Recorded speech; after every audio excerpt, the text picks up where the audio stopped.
উচ্চ মাধ্যমিকের রেজাল্টের পরে ভর্তি প্রক্রিয়া 3 মাস কেন পিছিয়েছে এর প্রশ্ন উত্তর কেন আপনারা আমাদের বহুল প্রচারিত চ্যানেলগুলো কেন করেননি? কেন শিক্ষাবিদদের ডেকে এনে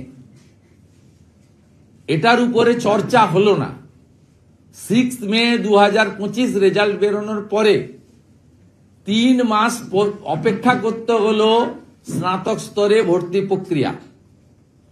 জয়েন্টের রেজাল্ট কত পিছিয়ে নিয়ে গেল, অথচ ওই সময়কালে টেকনো ইন্ডিয়া সহ ভবানীপুর ইউনিভার্সিটি সহ বেশ কিছু প্রাইভেট ইউনিভার্সিটি, আর নাম আমি বলতে চাই না, বলবো প্রয়োজন হলে, তারা এই সময়কালে ভর্তি প্রক্রিয়ার মধ্য দিয়ে 1000 কোটি টাকার বিজনেস করলো। আর জয়েন্টে ভালো ভালো ছেলে মেয়েরা উড়িষ্যা, কর্ণাটক, তেলেঙ্গানা, মহারাষ্ট্র, রাজস্থানে চলে গেল। কি বড় সর্বনাশ হয়েছে!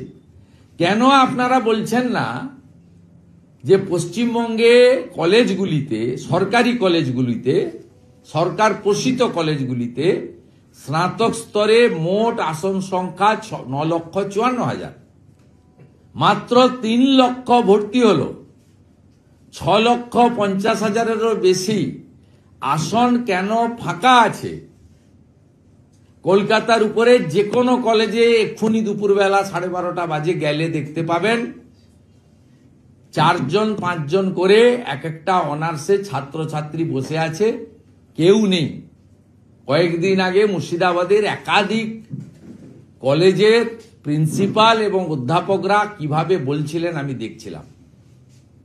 হরিহরপাড়া কলেজ, রানীনগর কলেজ, বহরমপুর, কান্দি, তারা বলছিলেন পোর্টালগুলোতে, ওখানকার মুর্শিদাবাদের পোর্টালগুলো দিয়েছে যে কি ভয়াবহ বিপর্যয় সরকারি শিক্ষা ব্যবস্থার, কোরিলেটেড। এর পরেও যদি এই সরকারকে রাখেন 500,000 টাকার জন্য, বা ধর্মীয় বিভাজন করে, অথবা পুলিশ এবং গুন্ডাদের ভয়ে আত্মসমর্পণ করে, ভবিষ্যৎ প্রজন্মের কাছে কিন্তু আপনি অপরাধী থেকে যাবেন।